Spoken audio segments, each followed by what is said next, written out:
Now, what's interesting about this man is he's young.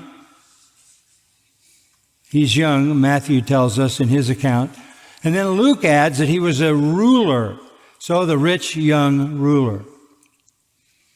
Probably the ruler of a synagogue, which would, for a young man, that would be a very formidable responsibility. Usually that was saved for the older people. So this is a very religious young man who has achieved prominence in the religious community to the point that he is a ruler in the synagogue. Devout, religious Jew, rich, young, prominent, influential, moral, respected, so highly respected that they elevated him in the synagogue. And this is such a special young man that in Matthew's account it starts with behold. Matthew says behold, like this is an amazing thing. This is a wondrous thing that one like him, a ruler in the synagogue, wealthy and young, would be grappling with fears and doubts about his spiritual life. But that's exactly what he's doing. He knew he did not have eternal life. He was honest enough with his own heart and his own soul. There wasn't that rest that we just sung about. It is well with my soul. It wasn't with his. There wasn't the peace and the joy and the settled hope that he would want. He was restless. He was unfulfilled. You could say he was anxious as well.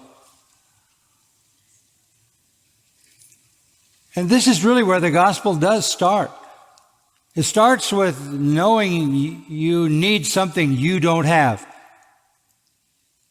And he's absolutely right. He didn't have eternal life, and he needed it more than anything, because eternal life, it is the life of God in a person that lasts forever. Divine life. To the Jews, the term eternal life was very familiar. It was a quality of life, God's life, divine life, the life of the age to come, kingdom life, heavenly life, the life of God. The life principle that makes one spiritually alive forever. The life that comes with the new birth and regeneration. The life that is unaffected by death. The life that is never going to be condemned, as we read in Romans 8. It's knowing it is well with your soul. It's knowing that. And finding rest and peace and hope in that reality.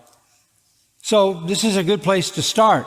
He knows he doesn't have the life of God in his soul. He knows he's a carnal man, let's put it that way. And the second thing you can say commending him is this was a deep issue. He felt it deeply. What shall I do? Some people who don't have the life of God can wander through life and never question the end of their condition. This young man did. He knew he didn't have eternal life. He wanted it desperately, to the degree that even though he's the ruler of a local synagogue and a man of dignity, he comes running to Jesus, and it says that he knelt down in front of him. This is a posture of humility. And according to Matthew 19:20, he said, "What am I lacking? What is missing in my life?" Strong need.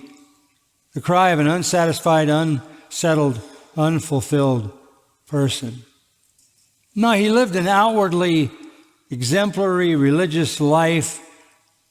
He was moral, he was dutiful, he was conformed to the standards of Judaism externally and a leader in the synagogue, but his heart was not satisfied. All his religion is external, which is typical of all false religion, including Pharisaical Judaism. There's a vacuum in his heart. There's a hole in his soul. This is not psychological. This is spiritual. So it's good. He knew what he didn't have, and he knew what he needed. And thirdly, he's very urgent about it. That is evidenced in verse 17 by his running and his kneeling. He is in a hurry. He is in turmoil. All his religion, all his wealth, all his position has not settled his heart. And there's an urgency. He wants eternal life. He wants to know that God is in his life. And so he comes. Not only are those things essential, you need to know what you don't have, what you want, and to seek it diligently.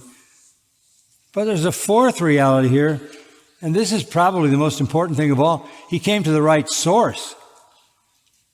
If you're going to ask somebody how to obtain eternal life, you couldn't do better than Jesus.